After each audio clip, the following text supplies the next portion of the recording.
പ്രിയപ്പെട്ട സുഹൃത്തുക്കളെ, ഗാന്ധിയുടെ സന്ദർശനവുമായി ബന്ധപ്പെട്ട കേരളത്തിലെ നേരത്തെ സൂചിപ്പിച്ച പോലെ 5 പ്രാവശ്യം കേരളത്തിൽ സന്ദർശിക്കുകയും ഈ സന്ദർശനം നടത്തിയ സ്ഥലങ്ങൾ, കണ്ട വ്യക്തികൾ, ഇവരെക്കുറിച്ചുള്ളൊരു ചെറിയൊരു വർക്ക് ചെയ്തുകൊണ്ടിരിക്കുന്നത്. അതിൻ്റെ അടിസ്ഥാനത്തിലാണ് സംസാരിക്കാൻ ഉദ്ദേശിക്കുന്നത്. പക്ഷേ 145 സ്ഥലങ്ങളോളം ഗാന്ധി സന്ദർശിച്ചിട്ടുണ്ട്. നമുക്കെല്ലാവർക്കും അറിയാവുന്ന തൃശ്ശൂർ അടക്കമുള്ള പല സ്ഥലങ്ങളും സന്ദർശിച്ചിട്ടുണ്ട്. പക്ഷെ ഇതിൽ ഞാനൊരു 2-3 വർഷമായിട്ട് ഈ ഒരു ഡോക്യുമെൻറ്റേഷൻ പ്രോജക്റ്റിൽ മുഴുവൻ സമയം അങ്ങനെ വർക്ക് ചെയ്തുകൊണ്ടിരിക്കുകയാണ്. പക്ഷേ എനിക്ക് അത്ഭുതം തോന്നിയൊരു കാര്യം എന്ന് പറഞ്ഞാൽ, ചില അസാന്നിധ്യങ്ങൾ, ചില ഭാവങ്ങൾ, ചില കണ്ടവരെക്കുറിച്ച് ഒരുപാടുണ്ട്. നമുക്കറിയാം, തൊട്ടവരുണ്ട്, കണ്ടവരുണ്ട്, സംസാരിച്ചവരുണ്ട്, പല രീതിയിലുള്ള ആളുകളുണ്ട്. പക്ഷേ ഗാന്ധി കാണാതെ പോയ ആളുകളെക്കുറിച്ചാണ് എൻ്റെ കൗതുകം. ഗാന്ധി എന്തുകൊണ്ട് കണ്ടില്ല? അപ്പോൾ നമുക്ക് കണ്ടവരുടെ ലിസ്റ്റ് എടുക്കാം. ആദ്യം കണ്ടവരുടെ ലിസ്റ്റ് എന്ന് പറഞ്ഞാൽ നാരായണഗുരുണ്ട്, അയ്യങ്കാളിയുണ്ട്, സ്വാമി ആനന്ദതീർത്ഥൻ, ഒരുപാട് കോട്ടയത്തെ ജ്ഞാനായ ബിഷപ്പുണ്ട്, ഒരുപാട് പേരെ കണ്ടിട്ടുണ്ട്. പലരും തൊട്ടിട്ടുണ്ട് ഗാന്ധിയെ. നമുക്കറിയാവുന്ന ബഷീറൊക്കെ അടക്കമുള്ള ആളുകൾ തൊട്ടിട്ടുണ്ട്. പക്ഷേ വളരെ പ്രസക്തമാകുന്ന ചോദ്യം, എന്തുകൊണ്ട് ചിലരെ ഗാന്ധി കണ്ടില്ല? അല്ലെങ്കിൽ ഗാന്ധി കാണാതെ പോയത് കൊണ്ട്, അല്ലെങ്കിൽ ഗാന്ധിയുമായി സംവദിക്കാനോ, ഇപ്പോൾ നാരായണഗുരു സംവദിച്ച പോലെയോ, അല്ലെങ്കിൽ കോട്ടയത്തെ ബിഷപ്പിൻ്റെ കോൺവെർസേഷൻ വളരെ വ്യക്തമായിട്ട് പിൽക്കാലത്ത് പബ്ലിഷ് ചെയ്തിട്ടുണ്ട്. ആ ട്രാൻസ്ക്രിപ്റ്റ് മുഴുവൻ പബ്ലിഷ് ചെയ്തിട്ടുണ്ട്. പക്ഷേ കാണാതെ പോയ ആളുകളെക്കുറിച്ചുള്ള ഒരു അന്വേഷണമാണ് ഞാനിപ്പോൾ നടത്താൻ ഉദ്ദേശിക്കുന്നത്. രണ്ടാമത്, ഗാന്ധിയുടെ 3 C's എന്ന് പറയുന്ന, ഇപ്പോൾ ഫൈസൽ ദേവ്ജി ഉപയോഗിച്ചിട്ടുള്ളൊരു ഇതാണ് 3 C's: കൗ പ്രൊട്ടക്ഷൻ, കാസ്റ്റ്, കൺവേർഷൻ. ഈ 3 കാര്യങ്ങൾ ഗാന്ധിയുടെ വളരെ കണ്ടൻഷ്യസ് ആയിട്ടുള്ള 3 ഇഷ്യൂസാണിത്. ഈ 3 ഇഷ്യൂ കേരളത്തിൻ്റെ സന്ദർശനവുമായി ബന്ധപ്പെടുത്തിക്കൊണ്ട് എന്തൊക്കെ നിലപാടുകൾ ഗാന്ധിക്ക് മാറ്റം വന്നിട്ടുണ്ട്? അതിൽ പൊതുവെ നമ്മൾ ചർച്ച ചെയ്യാറ് കാസ്റ്റാണ്. പൊതുവെ ഇപ്പോൾ ഗോപാലകൃഷ്ണനെ പോലുള്ള ആളുകളൊക്കെ ഒരുപാട് എഴുതിയിട്ടുണ്ട്. കേരളത്തിൽ വന്നതിന് ശേഷം, വൈക്കം സത്യാഗ്രഹം സ്ഥലത്ത് സന്ദർശിച്ചതിന് ശേഷം ഗാന്ധിയുടെ നിലപാട് ഒരുപാട് മാറ്റം വന്നിട്ടുണ്ടെന്നാണ്. പക്ഷെ മറ്റു 2 കാര്യങ്ങൾ, കൗ പ്രൊട്ടക്ഷൻ, കൺവേർഷൻ, ഇതിലെന്ത് മാറ്റം ഗാന്ധിക്ക് വന്നിട്ടുണ്ടെന്നുള്ളൊരു ചോദ്യം കൂടെ, ഒരു ഉപചോദ്യം കൂടെ ഈ പ്രഭാഷണം ഉൾപ്പെടുത്തുന്നുണ്ട്.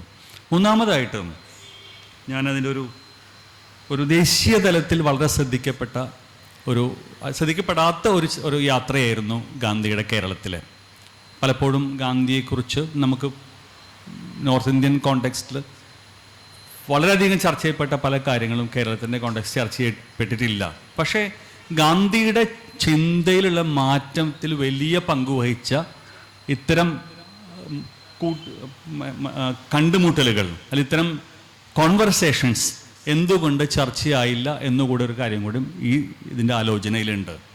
അതിൽ ഒരു പ്രധാനപ്പെട്ട കാര്യം, ഇപ്പോൾ വൈക്കം സത്യാഗ്രഹം നമ്മൾ തുടങ്ങുന്നത്. കാരണം വെച്ചാൽ വൈക്കം സത്യാഗ്രഹത്തിൽ വളരെ കൃത്യമായിട്ട് ഗാന്ധി വൈക്കം സത്യാഗ്രഹം സന്ദർശിച്ചതിന് ശേഷം മുൻപും എന്ന് 2 രീതിയിൽ തരംതിരിക്കാം. ഗാന്ധിയുടെ ഒരു 25 സന്ദർശനത്തിന് മുമ്പും 25 സന്ദർശിച്ച ശേഷം എന്ന് നമുക്ക് ഗാന്ധിയുടെ ജീവിതത്തിന് 2, ഇപ്പോൾ നവഗലിയെക്കുറിച്ച് പറയുമ്പോൾ നവഗലി ഗാന്ധിയുടെ ജീവിതത്തെ 2ആയിട്ട് വേർപ്പെടുത്തി 2 തരത്തിൽ കാണാവുന്ന, മുമ്പും പിൻപും എന്ന് കാണാവുന്ന ഒരു പറയാറുണ്ട്. അതേപോലെ തുല്യമായിട്ടുള്ളൊരു ഗാന്ധിയുടെ ജീവചരിത്രത്തിൽ ഏറ്റവും പ്രാധാന്യം അർഹിക്കുന്ന ഒരു സംഗതിയായിരുന്നു വൈക്കം സത്യാഗ്രഹത്തിന്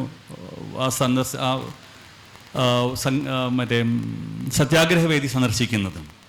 പക്ഷേ ഇത് നമുക്ക് എടുക്കുകയാണെങ്കിൽ, കുറച്ചൊരു ക്രോണോളജിക്കലി നോക്കുകയാണെങ്കിൽ, തൊട്ട് മുമ്പ് ഗാന്ധി, അതിന് മുമ്പ് പലരും സൂചിപ്പിച്ചുള്ള കാര്യം, പക്ഷേ നമ്മളിങ്ങനെ റിപ്പീറ്റ് ചെയ്യാൻ കാരണം ഇത് വളരെ പ്രസക്തമായതുകൊണ്ടാണ്. റാവൽപിണ്ടി പോകുന്നുണ്ട് ഗാന്ധി.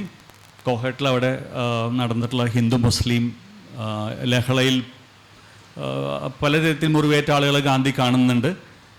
റാവൽപിണ്ടി തിരിച്ചു വന്നിട്ട് ഗാന്ധി ഒരു തീരുമാനം എടുക്കുകയാണ്. ഗാന്ധി ഈ ഹിന്ദു മുസ്ലിം യൂണിറ്റി, അതുവരെ നമ്മൾ നോക്കുമ്പോൾ ഗാന്ധിയുടെ പലതരത്തിലുള്ള സമരങ്ങൾ, 4-5 സമരങ്ങൾ എടുത്തു നോക്കുകയാണെങ്കിൽ ഒരു സമരത്തിലും പലപ്പോഴും അത്തരം ഇഷ്യൂ അഡ്രസ്സ് ചെയ്തല്ല. ആദ്യമായിട്ട് ഗാന്ധി തുടങ്ങുന്നത് ശരിക്കും കോഹട്ടിലാണ്. പക്ഷേ അതിനുശേഷം നിരന്തരമായിട്ടുള്ള ഒരു ക്രോണോളജിക്കലി നോക്കുകയാണെങ്കിൽ ഗാന്ധിയുടെ പലതരത്തിലുള്ള മാറ്റങ്ങൾ സംഭവിക്കുന്നത് 1925 അതിലൊന്ന്, ഗാന്ധി അതിനുശേഷം വൈക്കം സത്യാഗ്രഹം കഴിഞ്ഞ ശേഷം ഗാന്ധി ഇവിടെ നിന്ന് പോകുന്നുണ്ട്.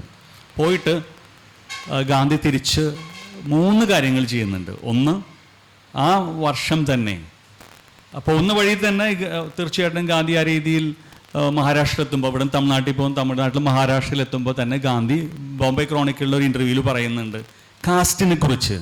കാസ്റ്റ് അതുവരെയും ഗാന്ധി അഡ്രസ്സ് ചെയ്യാതെ, പിന്നെ ഗാന്ധിയുടെ വളരെ അപക്വമായ പല ആലോചനകളും ഗാന്ധി കാസ്റ്റിനെ കുറിച്ച് മുമ്പ് നടത്തിയിട്ടാണ്. ഇപ്പോൾ നമുക്കറിയാം, ഇപ്പോൾ അജയ് സ്കറി അല്ലെങ്കിൽ അശ്വിൻ കുമാറൊക്കെ പറയുന്ന പോലെ ഈ അൺകണ്ടീഷണൽ ഇക്വാലിറ്റി എന്ന് പറയുന്ന ഒരു കൺസെപ്റ്റ് ഗാന്ധിയെ ഇങ്ങനെ ഇത്, അതുപോലെ ഒക്യുപ്പേഷൻ ബേസ്ഡ് ആണ് കാസ്റ്റ് എന്നൊക്കെ പറയുന്ന ആലോചനകൾ ഗാന്ധിയെ കുറേ കാലമായിട്ട് ആ രീതിയിലാണ് ഗാന്ധി കണ്ടിരുന്നത്. പക്ഷെ അതിനൊരു മാറ്റം വരുന്നത് വൈക്കം സത്യാഗ്രഹമാണ്. 2, അത് വൈക്കം സത്യാഗ്രഹം മാത്രം, അതിനുശേഷം 2 ദിവസത്തിന് ശേഷം ഗാന്ധി നാരായണഗുരുവിനെ കാണുന്നുണ്ട്. അപ്പോൾ നമുക്കറിയാം, നമ്മളൊക്കെ സ്ഥിരമായിട്ട് ചർച്ച ചെയ്യുന്ന മോക്ഷത്തെക്കുറിച്ച്, ഹിന്ദു മതത്തിലെ മോക്ഷത്തെക്കുറിച്ചുള്ള ആലോചന. പിന്നെ ഈ ഇണ്ടം തുരുത്തിയിൽ വെച്ച് തന്നെ ഗാന്ധി ഒരു ഇണ്ടം തുരുത്തി ഇഫക്റ്റ് എന്ന് പറയാവുന്ന ഗാന്ധിയുടെ ജീവിതത്തിൽ ഒരു ഇഫക്റ്റ് ഉണ്ട് ശരിക്കും. കാരണം ഇണ്ടം തുരുത്തിയിൽ വെച്ചാണ് ഗാന്ധി ജാതിയെക്കുറിച്ച് ആദ്യമായിട്ട് മനസ്സിലാക്കുന്നത്. അവിടെ ചെന്നപ്പോഴാണ് ഗാന്ധിയുടെ ജാതി പദവിയെക്കുറിച്ചും ഗാന്ധിയുടെ ജാതി ചിന്തയിലുണ്ടായിട്ടുള്ള ഒരു വലിയ അടിയായിരുന്നു, ചിന്തയ്ക്കുണ്ടായിരുന്ന പറ്റിയൊരു അടിയാണ് ശരിക്കും ഇണ്ടം തുരുത്തി മനയിലുണ്ടായിരുന്നത്. പക്ഷെ ഇതിനേക്കാൾ പ്രസക്തമായൊരു കാര്യം എന്ന് പറയുന്നത് ഗാന്ധിയുടെ മതം എന്ന് പറയുന്നൊരു സംഗതി. അത് തീർച്ചയായിട്ടും നാരായണഗുരുവായിട്ടുള്ളൊരു സംഭാഷണത്തിന് ശേഷമാണ് മതചിന്ത മാറുന്നത്.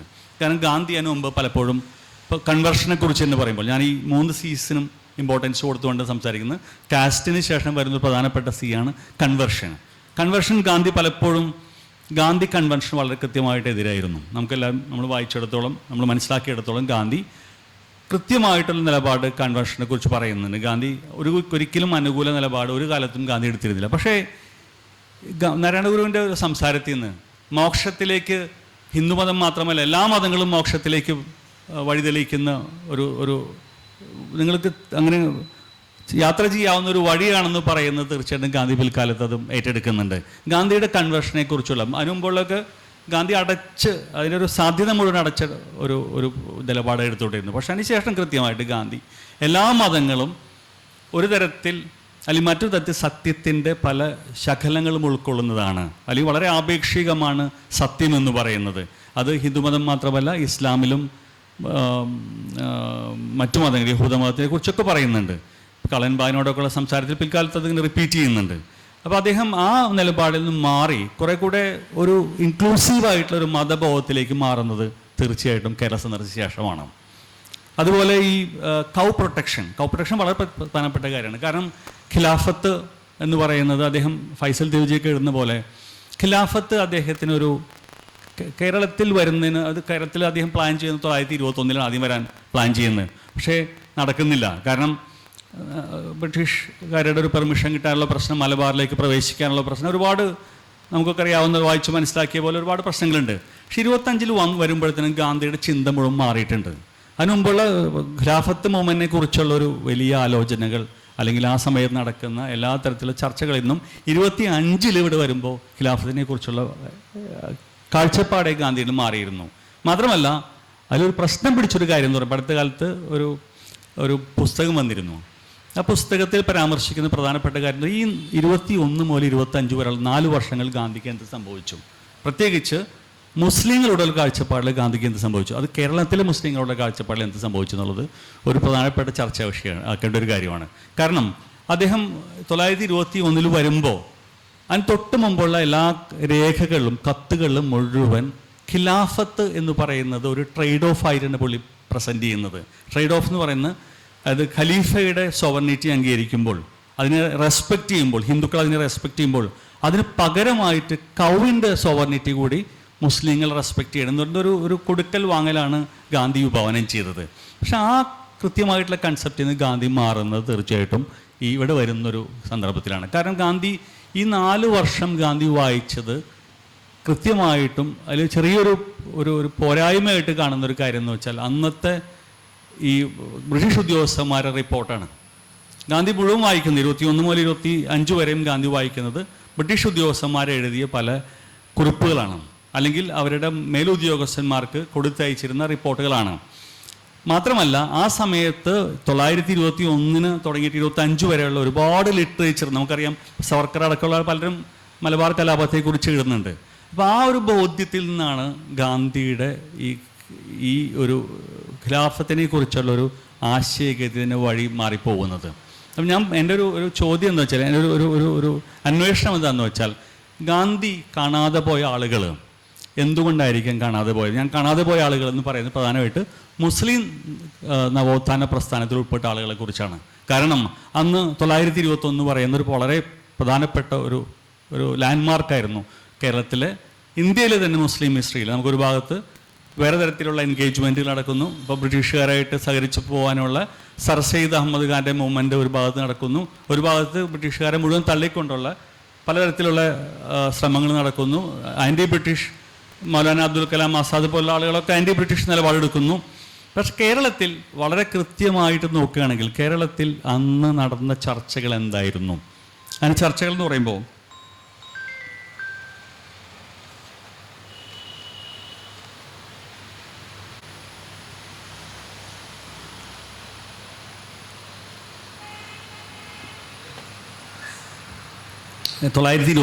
വരുമ്പോൾ 921 എന്ന് പറയുന്നത് രണ്ട് തരത്തിൽ കേരളത്തിലെ മുസ്ലിങ്ങളുടെ ഒരു പ്രധാനപ്പെട്ട ഒരു ദിശമാറ്റം നടക്കുന്ന ഒരു സംഗതിയാണ്, ഒരു സന്ദർഭമാണ്.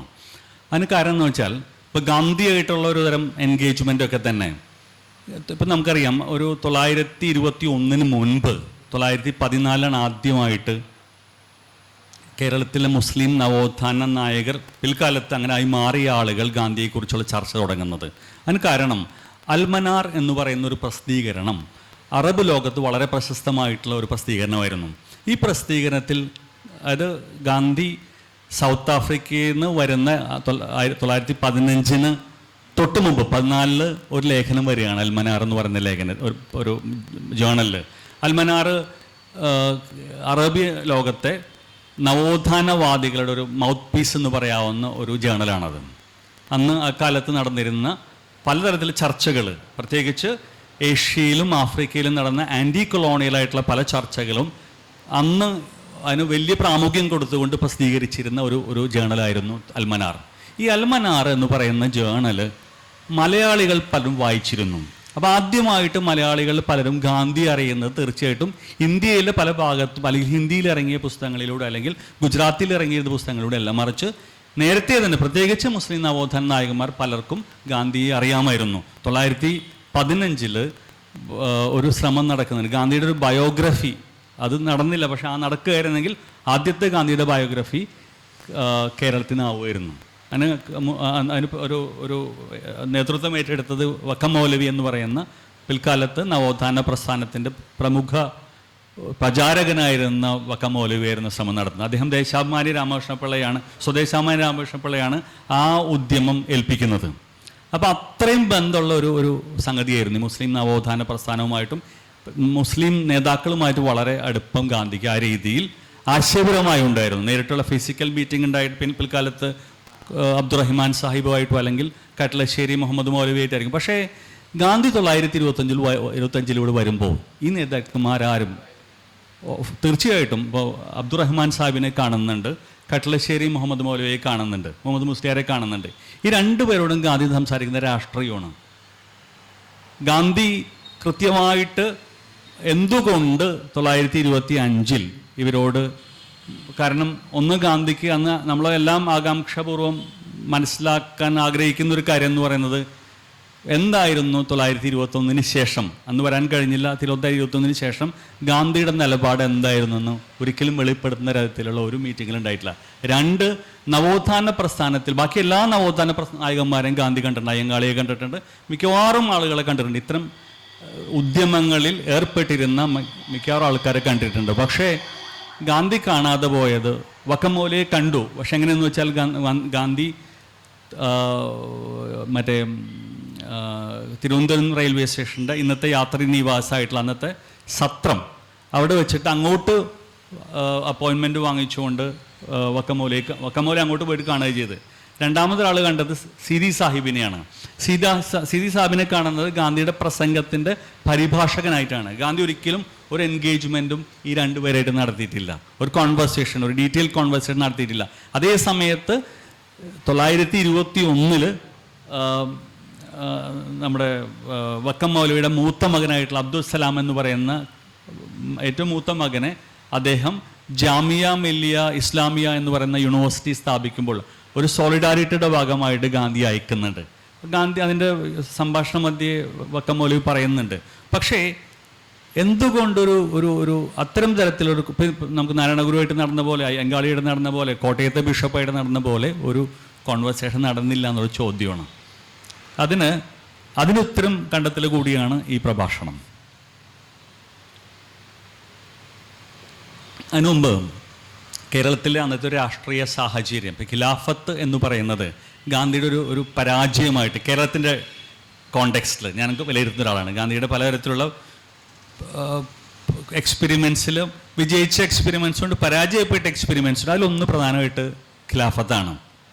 അതിന് കാരണം ഖിലാഫത്ത് എന്ന് പറയുന്ന കേരളത്തിൻ്റെ കോണ്ടെക്സ്റ്റിൽ ഇത് രണ്ടും കൂടി കൂട്ടിക്കെട്ടാനുള്ള ശ്രമമാണ് കോൺഗ്രസ് നടത്തിയത്. 1921 മലബാർ കലാപവും ഖിലാഫത്ത് മൂവ്മെൻറ്റ് അല്ലെങ്കിൽ നിസ്സഹകരണ പ്രസ്ഥാനം കൂടെ ഇതെല്ലാം കൂടെ കൂട്ടിച്ചേർത്തുകൊണ്ട് ഒരു രാഷ്ട്രീയ പരീക്ഷണം കേരളത്തിൽ നടത്താൻ വേണ്ടി ഉദ്ദേശിക്കുകയായിരുന്നു. അതിനൊരു പരാജയപ്പെടാനുള്ള പ്രധാനപ്പെട്ട കാര്യം എന്ന് പറയുന്നത് കേരളത്തിലെ മുസ്ലിങ്ങൾ എന്ന് പറയുന്നത് അവരുടെ ഒരു വലിയ രാഷ്ട്രീയ ഭാവന പരിശോധിക്കുകയാണെങ്കിൽ, അതിൻ്റെ ഒരു എവല്യൂഷൻ പരിശോധിക്കുകയാണെങ്കിൽ ഒരിക്കലും ഒരു ദേശരാഷ്ട്രത്തിൻ്റെ ഉള്ളിൽ നിൽക്കുന്നതല്ല, അതിൻ്റെ അതിരുകൾ ഉല്ലംഘിക്കുന്ന, അതിന് പുറത്തേക്ക് പോകുന്ന ആലോചനകളും ചർച്ചകളും പലതരത്തിൽ പ്രാക്ടീസസ് നിലനിന്നിരുന്ന പല തരത്തിലുള്ള പുറത്തുള്ള പല വീക്ഷണങ്ങളെ സബ്സ്ക്രൈബ് ചെയ്യുന്ന ഒരു കൂട്ടം ആളുകളായിരുന്നു കേരള മുസ്ലിങ്ങൾ. ഇപ്പം നിങ്ങൾക്കറിയാം, ഇപ്പോൾ പലപ്പോഴും അന്നത്തെ ആളുകളുടെ ജീവചരിത്രമൊക്കെ വായിക്കുകയാണെങ്കിൽ അല്ലെങ്കിൽ അവരുടെ ഒരു ലൈഫ് ഹിസ്റ്ററി മനസ്സിലാക്കുകയാണെങ്കിൽ പലപ്പോഴും ഇവരുടെ വലിയ ബൃഹത് ജീവിതങ്ങളുണ്ടായിരുന്ന ആളുകൾ. ഇപ്പോൾ സയ്യിദ് ഫസൽ മമ്പുറം തങ്ങൾ എന്ന് പറയുന്ന കക്ഷിയുടെ അദ്ദേഹം ബ്രിട്ടീഷുകാർ അദ്ദേഹം ഇവിടുന്ന് ഓടിക്കുകയും അദ്ദേഹം പിന്നെ സൗദിയിൽ പോവുകയും സൗദിയിൽ നിന്ന് ഒമാനിൽ പോവുകയും ഒമാനിൽ ഗവർണറാവുകയും അവിടുന്ന് പിന്നെയും അവർ ഓടിക്കുകയും പിന്നെ അവിടുന്ന് ഈജിപ്തിൽ പോയിട്ട് ഈജിപ്തിൽ ഒരു അധ്യാപകനാവുകയും അവസാനം അദ്ദേഹം ജീവിതം അവസാനിക്കുന്ന പുള്ളിയുടെ തുർക്കിയിലെ ഖലീഫയുടെ ഹമീദ് പാഷ എന്ന് പറയുന്ന രണ്ടാമൻ എന്ന് പറയുന്ന ഖലീഫയുടെ ഒരു ഉപദേഷ്ടാവായിട്ട് അദ്ദേഹം മാറുകയാണ്. പക്ഷെ ഇങ്ങനെ വലിയ ബൃഹത് ജീവിതങ്ങളുള്ള ദേശീയ രാഷ്ട്രത്തെ ഇപ്പം നമ്മൾ ഇന്ത്യ എന്ന് പറയുന്ന ഒരു ഇമാജിനേഷന് ഉൾക്കൊള്ളാൻ പറ്റാത്ത തരത്തിലുള്ള ജീവിതങ്ങളുള്ള ആളുകളായിരുന്നു ഇവരുടെ ഇടയിലാണ്. അപ്പോൾ ഒരു പ്രശ്നം എന്ന് പറയുന്നത് അന്നത്തെ നിലനിൽക്കുന്ന രാഷ്ട്രീയ സാഹചര്യത്തിൽ രണ്ട് ചേരികളുണ്ടായിരുന്നു പ്രധാനമായിട്ട് മുസ്ലിങ്ങളുടെ ഇടയിൽ. ഒന്ന് തുർക്കി അംഗീകരിക്കുന്ന ഒരു ചേരി ഉണ്ടായിരുന്നു. ഇപ്പോഴും നമുക്കറിയാം സൂഫി പല ആളുകളുടെയും കണക്ഷൻ തുർക്കിയാണ്. പക്ഷേ അതേ സമയത്ത് തന്നെ അറബ് സ്വാധീനമുള്ള ഒരു വലിയ കൂട്ടം മനുഷ്യർ ഇവിടെ ഉണ്ടായിരുന്നു. പലപ്പോഴും അവരുടെ രാഷ്ട്രീയം അറേബ്യയുടെ അതിനടുത്ത് അല്ലെങ്കിൽ അതിൻ്റെ ബന്ധമുള്ള പ്രദേശങ്ങൾ ഉൾപ്പെടുത്തിക്കൊണ്ട് രാഷ്ട്രീയ ഭൂമികയിലാണ് ഇത്തരം ഇമാജിനേഷൻസ് മുഴുവൻ ഡെവലപ്പ് ചെയ്യുന്നത്. അതിന് ഉദാഹരണം പറഞ്ഞാൽ ഇപ്പോൾ പലപ്പോഴും അന്ന് ഏറ്റവും കൂടുതൽ ബന്ധമുണ്ടായിരുന്ന സ്ഥലം എന്ന് പറയുന്നത് മുസ്ലിങ്ങൾക്ക് ഏറ്റവും കൂടുതൽ ബന്ധമുണ്ടായിരുന്ന സ്ഥലം സൗത്ത് ഈസ്റ്റ് ഏഷ്യ ആയിരുന്നു. Indonesia, Malaysia. ഇവിടുത്തെ പല കൃതികളും രാഷ്ട്രീയ കൃതികളായാലും പാട്ടുകളായാലും സാഹിത്യമായാലും ഏറ്റവും കൂടുതൽ വായിക്കപ്പെട്ടത് അവിടെയായിരുന്നു. അതേപോലെ ഇത്തരം ടെക്സ്റ്റുകളുടെ ഒരു പ്രയാണം, ഈ ഒരു യാത്ര ഇവരുടെ ജീവിതത്തിലുണ്ടായിരുന്നു. അതുപോലെ ആശയങ്ങൾ, രാഷ്ട്രീയ ആശയങ്ങൾ തന്നെ. ഇപ്പോൾ നമുക്കൊരു ഉദാഹരണം പറയാം, ഞാൻ ഉദാഹരണം പറയാൻ ഉദ്ദേശിച്ചത് അറക്കൽ ബീവിയുടെ ഒരു ഉദാഹരണമാണ്. അറക്കൽ ബീവി എന്ന് പറയുന്നത് ഒരു ചെറിയ പ്രദേശത്ത് ഭരിച്ചിരുന്ന ഒരു രാജ കുടുംബത്തിൽ അതിഥിയായിരുന്നു.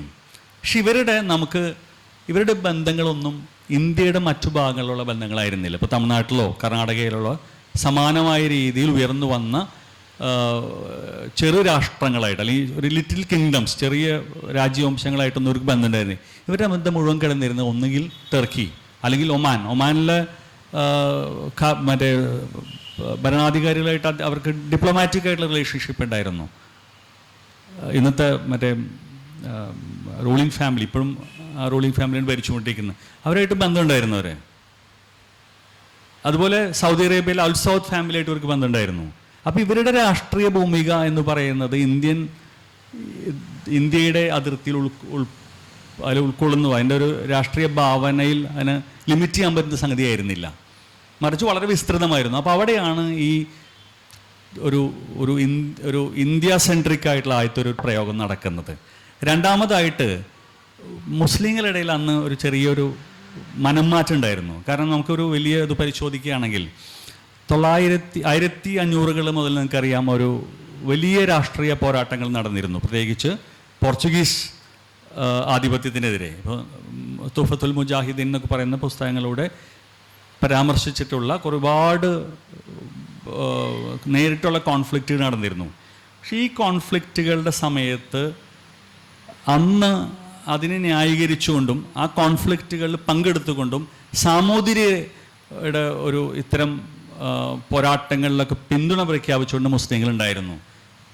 പക്ഷേ നിങ്ങൾക്കറിയാം, ടർക്കിഷ് ഖിലാഫത്ത് വരുമ്പോൾ, ടർക്കിഷ് ഖിലാഫത്ത് ഒരു ആൻറ്റി കൊളോണിയൽ, ലോകം മുഴുവൻ അംഗീകരിച്ച ഒരു ആൻറ്റി കൊളോണിയൽ സ്ട്രഗിളാണ്. പക്ഷെ എന്തുകൊണ്ട് മുസ്ലിങ്ങൾ അതിനെ സപ്പോർട്ട് ചെയ്യുന്നില്ല? കൃത്യമായിട്ട് മണപ്പാടൻ കുഞ്ഞുമോ എന്ന് പറയുന്ന കൊടുങ്ങല്ലൂർക്കാരനായിട്ടുള്ള ഈ നവോത്ഥാന പ്രസ്ഥാനത്തിൻ്റെ ഒരു പ്രധാന റോള് വഹിച്ച അദ്ദേഹത്തിൻ്റെ ഓട്ടോബയോഗ്രഫിയിൽ ബയോഗ്രഫിയിൽ പറയുന്നുണ്ട്. ഒന്ന്, അദ്ദേഹം പറയുന്നത്, ഓട്ടോബയോഗ്രഫി കാദിയാള മബൂക്കർ എന്ന് പറയുന്നൊരു കക്ഷി എഴുതിയാണ്, പക്ഷേ അതിനകത്ത് കൃത്യമായിട്ട് ഇത് പറയുന്നുണ്ട്. ഇത് പറയുന്നതെന്ന് വെച്ചാൽ, ഒന്ന്, ഈ ടർക്കിഷ്, ഇപ്പോൾ ഈ ടർക്കിഷ് എന്ന് പറയുന്ന, അല്ലെങ്കിൽ ഒരു തുർക്കി, ഇന്നത്തെ തുർക്കി അല്ലെങ്കിൽ അന്നത്തെ ഓട്ടോമൻ എംപയർ എന്ന് പറയുന്നത് ഒരു ഫോറിൻ എംപയർ ആയിട്ട് ഇവർ കാണുന്നത്. അതിനെ പ്രൊട്ടക്റ്റ് ചെയ്യേണ്ട ഒരു ആവശ്യം മുസ്ലിങ്ങൾക്കില്ല. സാമൂതിരി ഒരു നാട്ടിലെ രാജാവാണ്, സാമൂതിരിയെ പ്രൊട്ടക്റ്റ് ചെയ്യേണ്ട ആവശ്യമുണ്ട്. അപ്പോൾ ഈ മറ്റ് പ്രതിസ്ഥാനത്തുള്ള പോർച്ചുഗീസുകാരെ അല്ലെങ്കിൽ പ്രതിസ്ഥാനത്തുള്ള മറ്റ് ആളുകളെ അവരിൽ നിന്ന് സാമൂതിരി രക്ഷിക്കുക എന്ന് പറയുന്ന ഒരു ഡ്യൂട്ടി ആയിട്ട് മുസ്ലിങ്ങൾ കാണുന്നുണ്ട്. അതേസമയത്ത് ടർക്കിഷ് സുൽത്താൻ എന്ന് പറയുന്ന ഒട്ടോമൻ സുൽത്താനെ രക്ഷിക്കേണ്ട ബാധ്യത, രാഷ്ട്രീയ ബാധ്യത മുസ്ലിങ്ങൾക്കില്ല എന്നുള്ള കാര്യം അസന്നിഗ്ധമായി പ്രഖ്യാപിക്കുന്നുണ്ട്. ഇത് രണ്ടാമത്തെ കാര്യമാണ്. മൂന്നാമത്തെ ഒരു കാര്യം എന്ന് വെച്ചാൽ,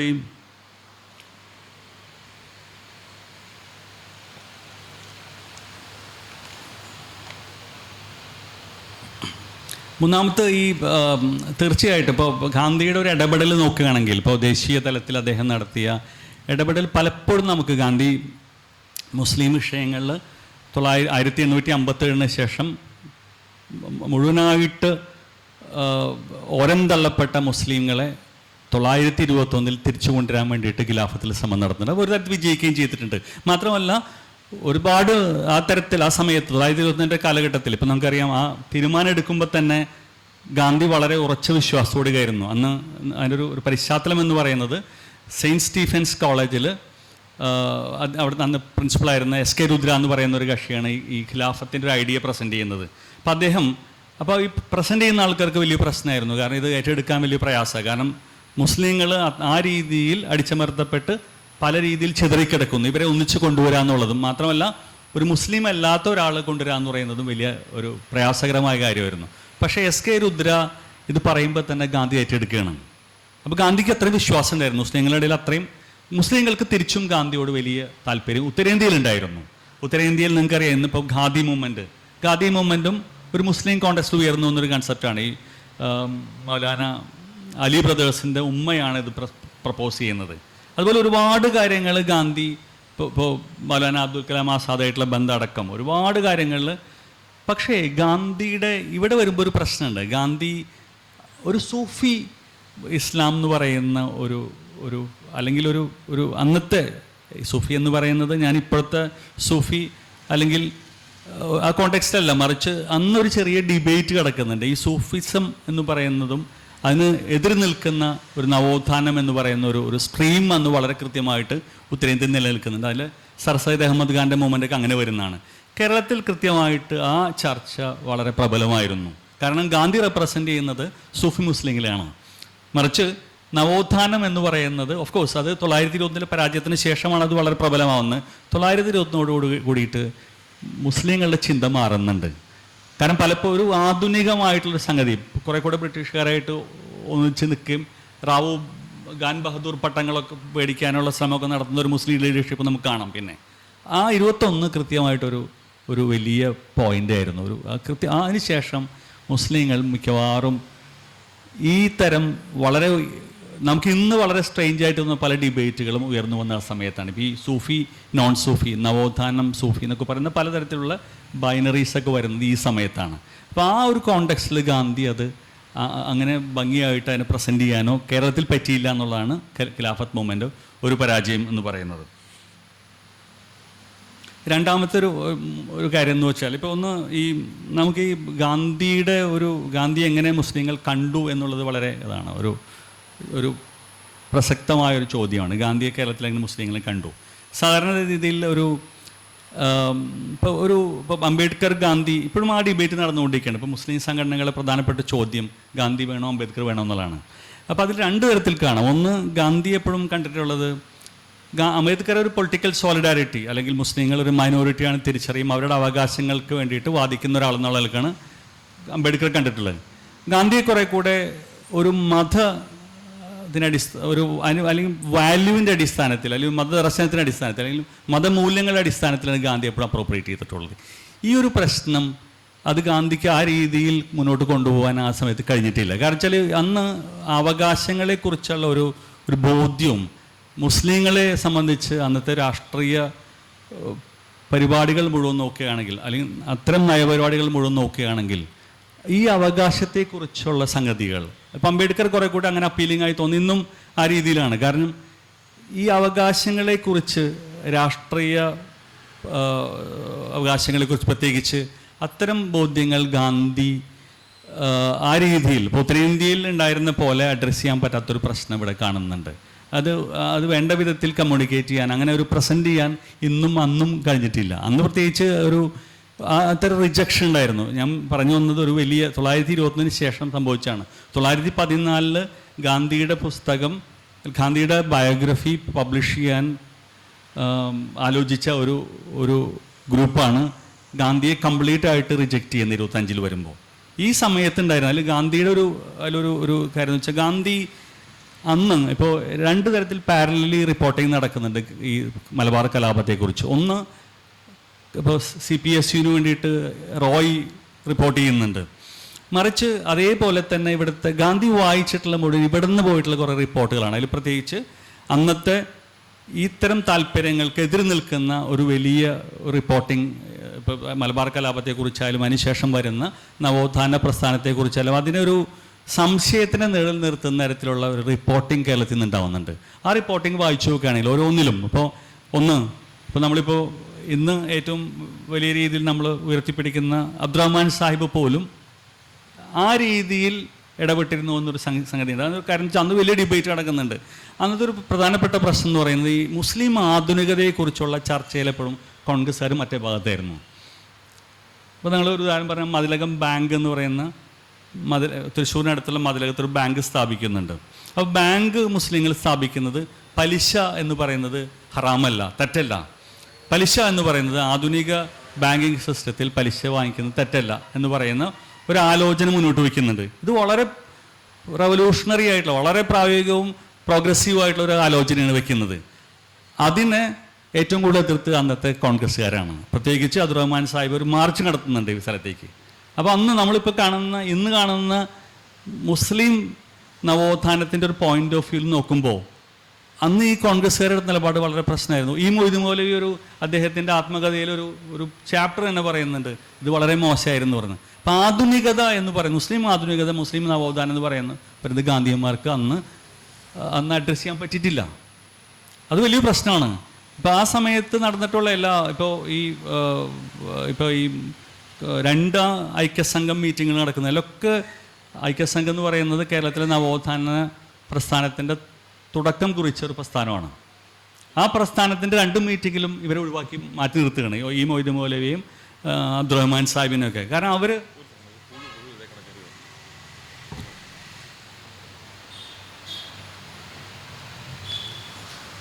അപ്പോൾ ഈ മുസ്ലിം നവോത്ഥാനം എന്ന് പറയുന്നത് സാധാരണ ഒരു പ്രശ്നം എന്താണെന്ന് വെച്ചാൽ, അന്ന് ഇതെല്ലാം ഇപ്പോൾ പൊതുവേ നവോത്ഥാന പ്രസ്ഥാനങ്ങളെക്കുറിച്ച് നമ്മുടെ അത് വായിക്കുമ്പോൾ ഒരു പ്രശ്നം വെച്ചാൽ പലപ്പോഴും ഒരു സോഷ്യൽ പ്രോജക്റ്റായിട്ട് മാത്രം നമ്മൾ നവോത്ഥാന പ്രസ്ഥാനത്തെ കാണുകയാണ്. അതിൻ്റെ ഉള്ളിലൊരു മതനവീകരണത്തെ കാണാൻ പറ്റിയിട്ടില്ല. അപ്പോൾ നമുക്ക് ഇപ്പോൾ ഈ നവോത്ഥാനത്തെക്കുറിച്ച് പ്രസംഗിക്കുന്ന, പ്രത്യേകിച്ച് ഇപ്പോൾ സുനിൽ പിള്ളൈ അടക്കമുള്ള ഒരുപാട് പേര് നവോത്ഥാനത്തെക്കുറിച്ച് സംസാരിക്കാറുണ്ട്. ഒരു പ്രധാന പോരായ്മയായിട്ട് എനിക്ക് തോന്നുന്നത്, മതത്തിന് എന്ത് സംഭവിച്ചു, അല്ലെങ്കിൽ മതങ്ങൾക്ക് എന്ത് സംഭവിച്ചു, ഹിന്ദു മതത്തിനായാലും ക്രിസ്തു മതത്തിനായാലും ഇസ്ലാം മതത്തിനായാലും നവീകരണത്തിന് ശേഷം എന്ത് സംഭവിച്ചു എന്നുള്ള ചോദ്യം നമ്മൾ ഉയർത്താറില്ല. പലപ്പോഴും നമ്മൾ അതിന് കടന്നു പോകുന്ന പല കാര്യങ്ങളും, ഒന്ന് അൺടച്ചബിലിറ്റി, അതൊരു സോഷ്യൽ പ്രോജക്റ്റാണ് അൺടച്ചബിലിറ്റി ഇറാഡിക്കേറ്റ് ചെയ്യുക എന്ന് പറയുന്നത്, അബോളിഷൻ ഓഫ് അൺടച്ചബിലിറ്റി എന്ന് പറയുന്നത്. രണ്ടാമത് മുസ്ലിം കോണ്ടെക്സ്റ്റാണ് ഈ സ്ത്രീ വിദ്യാഭ്യാസം, സ്ത്രീകളുടെ പള്ളിപ്രവേശനം. ഇതെല്ലാം ഒരു സാമൂഹിക പദ്ധതിയുടെ ഭാഗം മാത്രമാണ്. ഇതൊരിക്കലും നവീകരണമായിട്ട് ബന്ധമില്ലേന്. നമുക്ക് അതിൻ്റെ ഏറ്റവും വലിയൊരു പ്രശ്നം മനസ്സിലാക്കാൻ കഴിഞ്ഞത് ശബരിമല വന്നപ്പോഴാണ്. കേരളത്തിൽ മതം നവീകരിക്കപ്പെട്ടില്ല എന്ന ചർച്ച നമ്മൾ തുടങ്ങുന്നത് ശബരിമല എത്തിയപ്പോഴാണ്. അതേ സമയത്ത് ഇത്രയധികം തിയോളജിക്കൽ ഡിബേറ്റ് നടന്നിട്ടുള്ള സ്ഥലമില്ല. 1800-കളുടെ പകുതി മുതൽ 1950 വരെയും ഇത്രയധികം ഡിബേറ്റ് തിയോളജിക്കലും ഫിലോസഫിക്കലും നടന്നിട്ട് സ്ഥലമില്ല. നമ്മളങ്ങനെ കമ്പയർ ചെയ്യുകയാണെങ്കിൽ ഇപ്പോൾ യൂറോപ്പിലൊക്കെ നടന്നിട്ടുള്ള, ഇപ്പോൾ മാർട്ടിൻ ഹൈഡഗറൊക്കെ ഉൾപ്പെട്ടിരുന്ന 40s നടന്ന ചർച്ചകളൊക്കെ പലപ്പോഴും സെമിനാറുകളിൽ നിന്നാണ് തുടങ്ങിയിട്ടുള്ളത്. സെമിനാറുകളായിരുന്നു അവിടുത്തെ പ്രധാനപ്പെട്ട കേന്ദ്രങ്ങൾ. ഇവിടുത്തെ സെമിനാറുകളിൽ ഇപ്പോൾ ജെയിംസ് റീസ്ഡെൽസ് എന്ന് പറയുന്ന ഒരു കക്ഷി 19ാം നൂറ്റാണ്ട് പകുതി ഇവിടെ കോണ്ടിനെൻ്റൽ ഫിലോസഫിയുടെ അഡ്രസ്സ് ഇവിടെ പ്രചരിപ്പിക്കുന്നുണ്ട്. അതിൻ്റെ റെസ്പോൺസ് മക്തിത്തങ്ങൾ എന്ന് പറയുന്ന കക്ഷി ഇവിടെ നിന്നിട്ട് എഴുതുന്നുണ്ട്.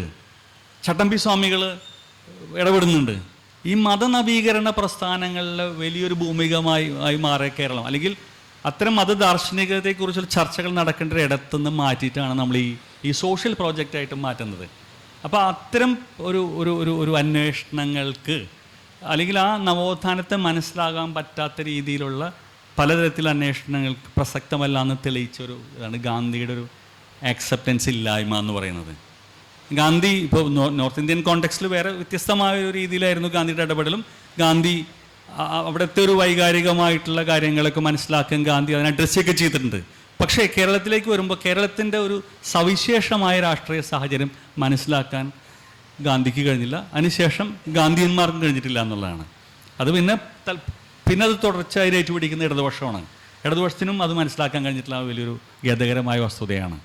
ഇപ്പം നമ്മുടെ തന്നെ ഇപ്പോൾ നാരായണഗുരുവിൻ്റെ തന്നെ നാരായണനെ കുറിച്ചുള്ള എത്ര വർക്കുകൾ ആ രീതിയിൽ മത നവീകരണത്തിൽ നാരായണഗുരുവിൻ്റെ ഇടപെടലിനെ കുറിച്ച് എത്ര വർക്കുകൾ കേരളത്തിൽ വന്നിട്ടുണ്ടാവും? വളരെ കുറച്ച് വർക്കുകൾ, ടി ഭാസ്കരൻ പോലുള്ള വളരെ കുറച്ച് ആൾക്കാർ എഴുതിയിട്ടുള്ളൂ. ബാക്കി എല്ലാവരും ഒരു സോഷ്യോളജിക്കൽ അല്ലെങ്കിൽ ഒരു സോഷ്യൽ പ്രോജക്റ്റായിട്ടാണ് മുഴുവൻ കാണുന്നത്.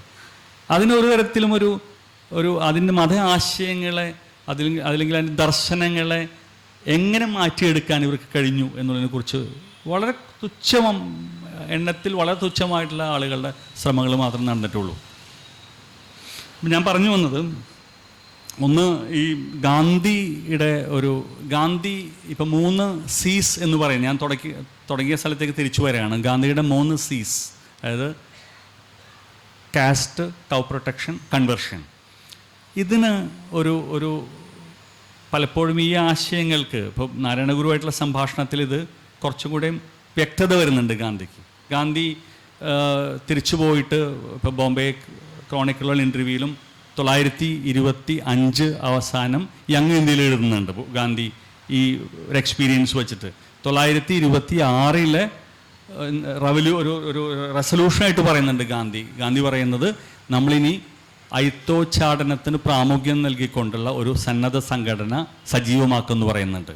അതേപോലെ തന്നെ കമ്മ്യൂണൽ ഹാർമണിക്ക് വേണ്ടിയിട്ടുള്ളൊരു നിലകൊള്ളുന്ന ഒരു സന്നദ്ധ ഭടന്മാരെ നമ്മൾ ആ രീതിയിൽ വാർത്തെടുക്കുമെന്ന് പറയുന്നുണ്ട്. ഈ ചിന്തകളൊക്കെ വരുന്നത് ഇവിടെ നിന്നാണ് വരുന്നത്. മറിച്ച് അല്ലെങ്കിൽ മോക്ഷത്തെക്കുറിച്ചുള്ള ഗാന്ധിയുടെ മുഴുവൻ ആലോചനകളും മാറുന്നുണ്ട്.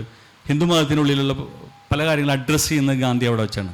മറിച്ച് എന്തുകൊണ്ട് ഒരു എൻഗേജ്മെൻറ്റ് മുസ്ലിം കോണ്ടെക്സ്റ്റിൽ ഉണ്ടാവുന്നില്ല എന്നുള്ളത്, അതൊരു ഞാൻ നേരത്തെ പറഞ്ഞ പല കാരണങ്ങളുണ്ട്. പക്ഷേ അതൊരു വലിയൊരു പ്രശ്നം കൂടിയാണ്.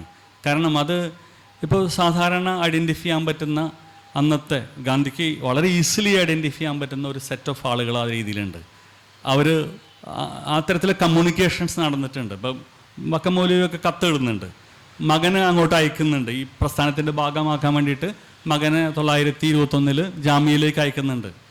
അബ്ദുറഹ്മാൻ സാഹിബ് അവിടെ പോയി പഠിക്കുന്നുണ്ട്. നൈ താലിമി എന്ന് പറയുന്ന ഗാന്ധിയുടെ മൂവ്മെൻറ്റായിട്ട് ബന്ധപ്പെട്ടിട്ട് സപ്പോർട്ട് സിസ്റ്റം ഇവിടെ ഉണ്ടാക്കുന്നുണ്ട്. അങ്ങനെയൊക്കെ ഉണ്ടാകുന്നുണ്ട്. പക്ഷേ എന്തുകൊണ്ട് ഒരു തരത്തിലുള്ള ഒരു എൻഗേജ്മെൻറ്റ്, ഒരു സീരിയസ് കൈൻഡ് ഓഫ് എൻഗേജ്മെൻറ്റ് ഉണ്ടാവുന്നില്ല എന്നുള്ളൊരു ചോദ്യമുണ്ട്. ഞാനിത്രയും പറഞ്ഞ് അവസാനിപ്പിക്കുകയാണ്. തുടർന്ന് ബാക്കി കാര്യങ്ങൾ ചോദ്യോത്തരവേളയിൽ വിശദീകരിക്കാം.